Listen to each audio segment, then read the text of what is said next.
Abran sus Biblias, hermanos, en Gálatas, por favor. Gálatas 4, del 21 al final del capítulo.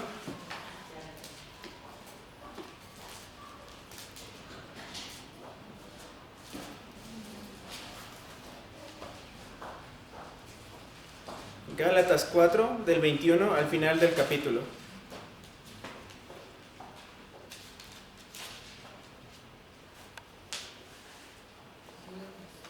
Lo leeremos alternadamente, yo el 21, ustedes el 22, así hasta el final del capítulo. Dice así la palabra de Dios. Decidme los que queréis estar bajo la ley, ¿no habéis oído la ley? Porque está escrito que Abraham tuvo dos hijos, uno de la esclava y el otro de la libre. Pero el de la esclava nació según la carne, mas el de la libre por la promesa. Lo cual es una alegoría, pues estas mujeres son los dos pactos.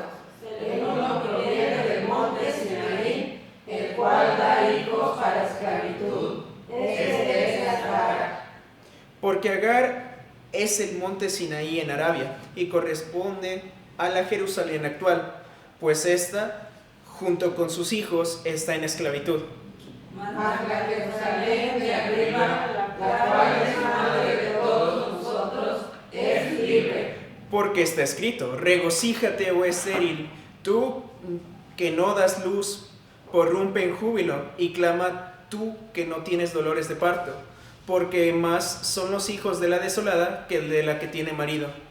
Así que, hermanos, nosotros como Isaac somos hijos de la promesa. Pero como entonces el que había nacido según la carne perseguía al que había nacido según el Espíritu, así también ahora. Mas, ¿qué dice la Escritura? Echa fuera a la esclava y a su hijo, porque no heredará el hijo de la esclava con el hijo de la libre. Juntos, de manera, hermanos, que no somos hijos de la esclava, sino de la libre. Vamos a ver. Bendito Padre y Señor nuestro, te damos las gracias porque tú nos permites estar con bien. Gracias porque tú nos hiciste hijos de la promesa y nos hiciste superiores al pacto de la ley, mi Señor. Gracias por tu gran amor para con nosotros, en que siendo aún pecadores tú moriste por nosotros, y gracias por haber descendido de tu gloria para morir como un pecador. En el nombre de Cristo Jesús, amén. Amén. En semanas anteriores vimos cómo Pablo estaba regañando a los Gálatas. Intentó varias estrategias para poder llamar su atención, desde regañarlos directamente, hasta intentar rogarles que cambiaran de opinión, hasta confrontarlos con sus propios errores y que vieran que no había lógica en lo que ellos estaban haciendo. Ahora intenta utilizar otra estrategia, una que ya había utilizado antes, una estrategia de comparar lo que había ocurrido en la historia contra lo que estaban haciendo ellos. En este caso, en anteriores capítulos lo hizo con Abraham, que él fue salvo por gracia por medio de la fe, no por haber guardado alguna ley, y en este caso compara la historia de Sarai y Agar, o en ese entonces Sara y Agar, porque ellos se habían intentado hacer las cosas conforme a lo que ellos querían, no conforme al plan divino. Lo que hizo que ocasionara un montón de errores en cuanto a cosas que había prometido Dios. Errores por parte de Sara, no por parte de lo que había dicho Dios. Él intentó llamar la atención de los Gálatas comparando esta historia con lo que ellos estaban haciendo justo ahora, para así poder abrir los ojos de los que estaban equivocados y que vieran que los judaizantes no concordaban con las enseñanzas que estaba en la Biblia, con lo que Dios les había dicho. Así que el día de hoy veremos esta alegoría, este ejemplo de Sara y Agar. Empezando por el versículo 1, un hijo de un esclavo y un hijo de un libre. Volviendo al tema del comparar con la ley y la gracia, Pablo está utilizando una forma alegórica, empezando con una forma de sarcasmo a abordar este tema. ¿No habéis oído la ley? ¿Comprenden qué es la ley? o porque fue instituida, comprenden que todo lo que conlleva las recompensas de ella, pueden ver que todo lo que ella trae es muerte, ya sea de un pecador o de un cabrito o de un cordero. No entienden que están sujetos a esclavitud. No entiendes que es superior la gracia que ya habían visto por medio de Jesucristo. Eso es lo que nos dice el versículo 21.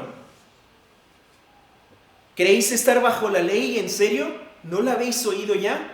¿No habéis visto todo lo que pasó en el desierto? ¿No habéis visto todo lo que pasó con todos los que no cumplieron la ley y aún así quieren seguir en la ley? Siguiendo con el versículo 22, que dice: porque está escrito que Abraham tuvo 2 hijos, uno de la esclava y otro de la libre. Estos 2 versículos Pablo enfatiza el gran contraste que hay entre la ley y la gracia, usando los 2 hijos de Abraham.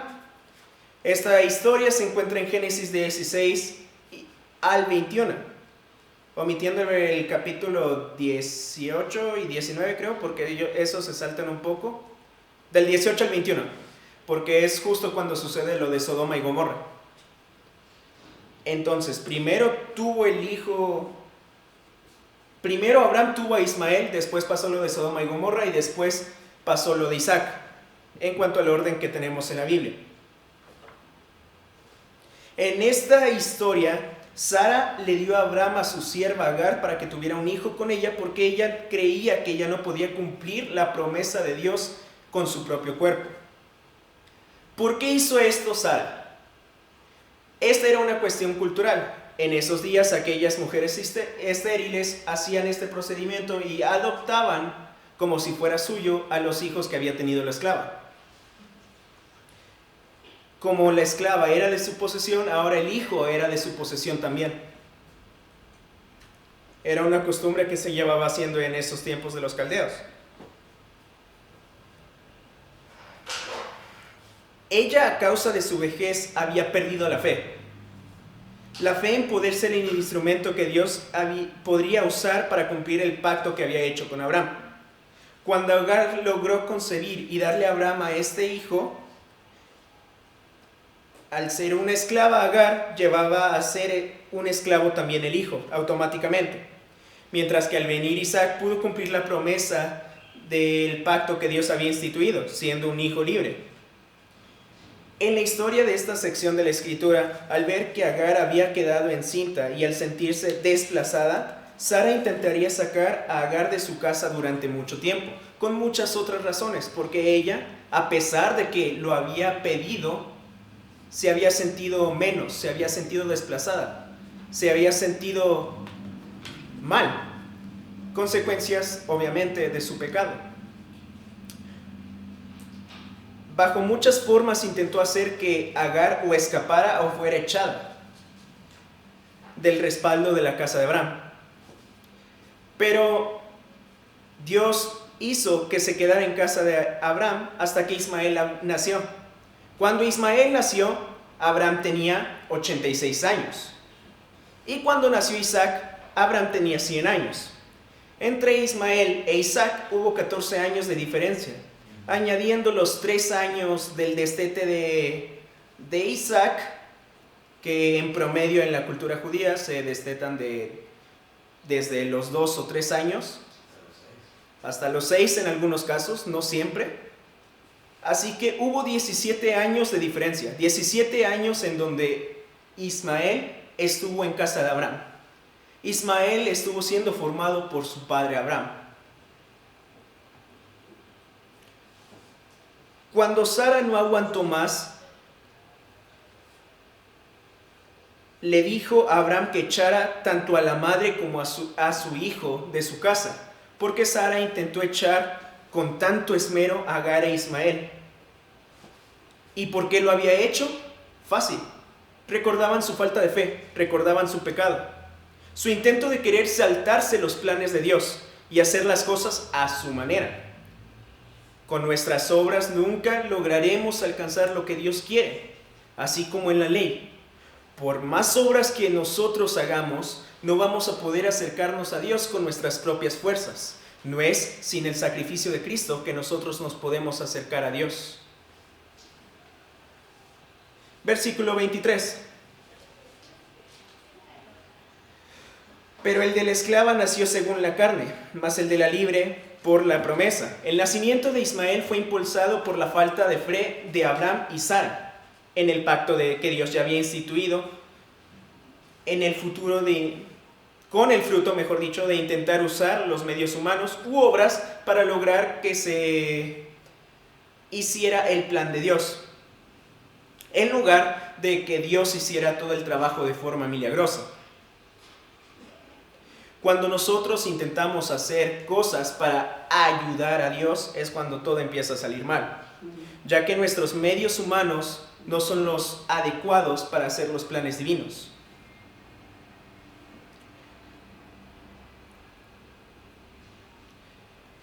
Dios necesita usar sus medios divinos llenos de santidad en lugar de usar nuestras obras muertas llenas de pecado. Después de un tiempo de forma milagrosa, Dios permitió que Abraham y Sara tuvieran un hijo. No importaba la edad, no importaba si biológicamente era imposible. Para Dios era el tiempo adecuado y la situación adecuada. No importaba que Sara fuera estéril durante toda su vida. Cuando dejamos que Dios haga las cosas a su manera por sus propios medios, la ayuda o los milagros aparecerán de la forma más inesperada y de formas maravillosas en sí, a tal grado que no queda ninguna otra razón, ninguna otra alternativa que glorificar a Dios por todos sus milagros tan evidentes y gloriosos que está haciendo para que compartamos a la iglesia, a los demás, estas bendiciones como edificación. Versículo 24. Lo cual es una alegoría, pues estas mujeres son dos pactos, uno proveniente del monte Sinaí, el cual da hijos a esclavitud, este es Agar. La palabra griega que se usa para alegoría en este caso quiere decir historia, no alegoría como tal, ya que fue un hecho real que surgió o que encajó, mejor dicho, para explicar este tema de manera aún más perfecta, para que los gálatas pudieran entender lo que Dios quería decir. Esta historia tampoco califica como parábola, aunque muchos malinterpretan que es el concepto de parábola, entre ellos los testigos de Jehová. Las parábolas nunca usan nombres para relatar las historias de las personas involucradas. Teniendo en cuenta esto, este relato es completamente literal. Y pasamos a la ilustración para aterrizar el tema que está queriendo decir Pablo. Como dije anteriormente, los dos hijos representan el viejo y el nuevo pacto, siendo Ismael el pacto mesiánico, del cual Cristo cumplió cada uno de sus requerimientos para que nosotros pudiésemos ser libres. Mientras que en Sara había libertad de adorar a Dios con nuestras acciones impulsadas por Dios.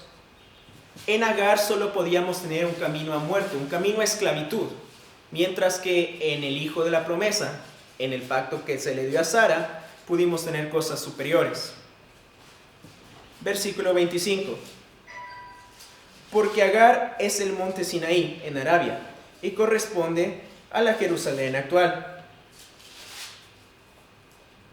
Pues esta, junto con sus hijos, está en esclavitud. Este versículo es medio confuso. Siento que se enreda un poco en la alegoría que está dando Pablo, o al menos así en nuestro idioma. Agar en esta parte es comparada con la esclavitud que se dio en el monte Sinaí, la esclavitud de la ley, diciendo que ellos ahora estaban envueltos por esta esclavitud que solo llevaba a muerte, en lugar de estar buscando ser hijos del pacto dado a Sarai, quien no tenía nada que ver con la ley o la esclavitud de la ley. Ahora, en esta parte dice que corresponde a Jerusalén. ¿Por qué? Porque a pesar de que los gálatas ya habían sido salvos, a pesar de que Pablo ya les había dado todo el evangelio, ellos querían seguir regresando a la esclavitud. Ellos querían seguir regresando al Sinaí. Por eso dice que ahora está en Jerusalén. Pues ahora está junto con sus hijos en la Jerusalén actual. Ellos querían regresar una y otra vez a la ley, a la esclavitud. Pero ellos no comprendían algo. Como vimos antes, Sarai vivió junto con su esposo Abraham mucho tiempo antes que la ley. Ella fue salva sin necesidad de la ley. Fue salva meramente por la gracia, por medio de la fe en aquella promesa que se le dio a Abraham, de que de su linaje vendría un hijo que traería la salvación a todo el mundo. Ella no necesitaba la ley para ser salva. Pero los que estaban en esos días en la iglesia de Galacia seguían queriendo regresar a la ley para intentar ser salvos por su propia fuerza. Versículo 26. Mas la Jerusalén de arriba, la cual es madre de todos nosotros, es libre. Jerusalén se suponía que debía de ser libre al seguir el ejemplo que habían dejado Abraham y Sara, el cual era tener fe en la promesa. Si hubieran seguido bien su ejemplo, podrían haber entendido que Cristo era el verdadero Mesías, aquel que les iba a traer la libertad de la esclavitud del pecado. Pero ellos no quisieron escuchar. Ahora ellos siguen queriendo acercarse a Dios por sus propias fuerzas, con sus obras, y siguen buscando a aquel Mesías que les iba a traer libertad.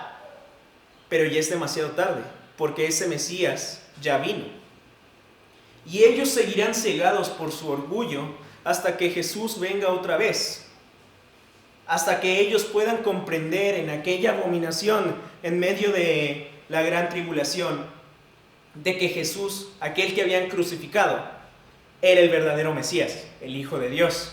Era aquel que les iba a traer la libertad que ellos esperaban. No como ellos esperaban, pero la libertad que necesitaban. Versículo 27. Porque está escrito: regocíjate, oh estéril, tú que no das a luz, porrumpe en júbilo, y clama tú que no tienes dolores de parto, porque más son los hijos de la desolada que de la que tiene marido. Perdón. El versículo 27 es una repetición o una mención del pasaje de Isaías 54:1. Lo voy a leer rápidamente. Isaías 54:1.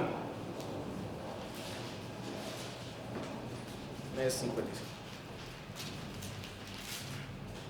Regocíjate, oh estéril, y la que no da a luz levanta canción y da voces de júbilo.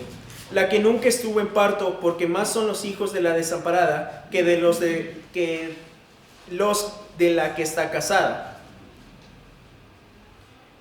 En este versículo, a pesar de que toda Israel se hallaba solitaria, dispersa, arruinada, avergonzada, el profeta aún les decía que deberían estar gozosos porque había de venir un Mesías que los iba a reunir, el cual fue Cristo Jesús. A los suyos vino, juntó a una gran mayoría de israelitas, juntó a gente de todo el mundo para venir a escuchar su mensaje.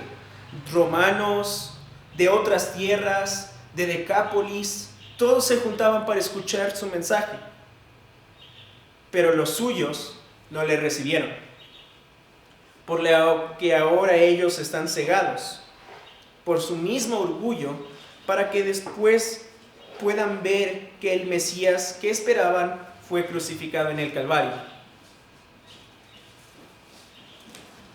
Versículo 28.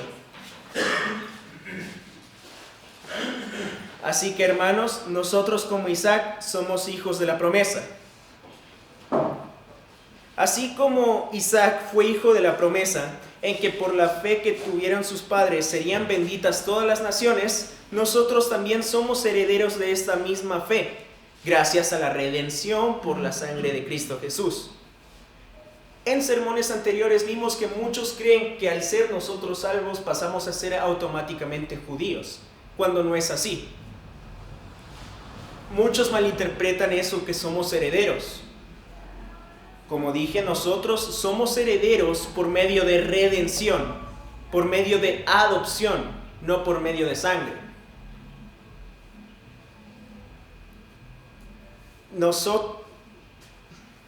Bueno, sí es por sangre, pero no nuestra sangre, sino la sangre de Cristo Jesús. Él fue el que nos redimió para que nosotros pudiéramos ser llamados hijos suyos y herederos de esta misma fe. Versículo 29.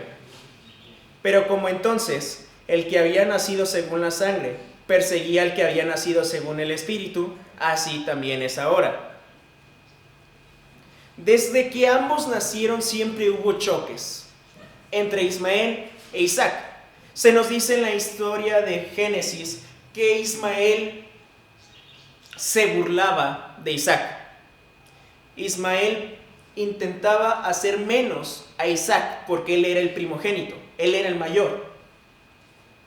Según la antigüedad, a él le deberían tocar las heredades. Él debería tener toda la herencia. Pero no era así, porque la herencia venía por parte de Isaac. Dios le había dado la herencia a Isaac. Así que desde entonces hay un choque entre lo que hoy conocemos como los árabes y los judíos.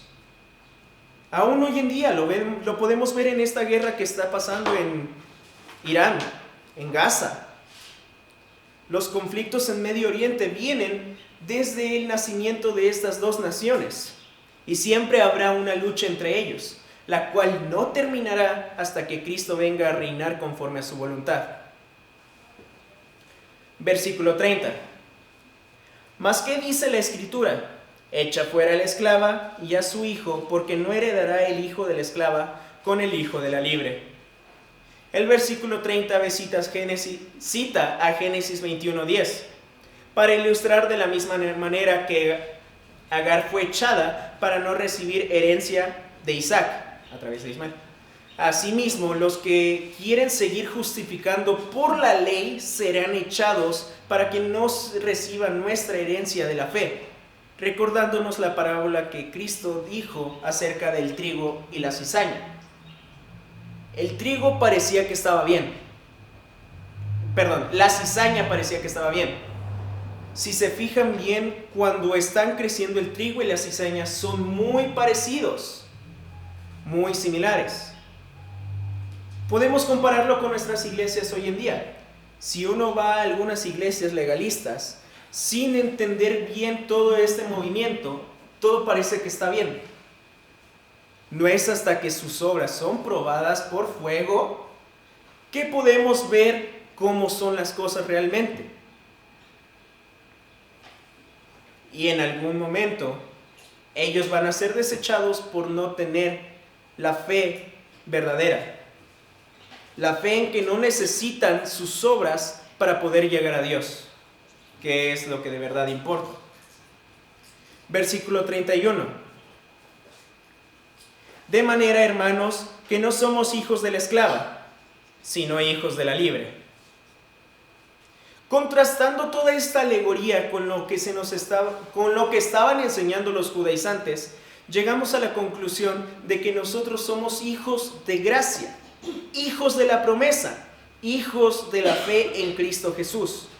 No hijos de una ley muerta que solo conducía a más muerte por culpa de nuestro malvado corazón.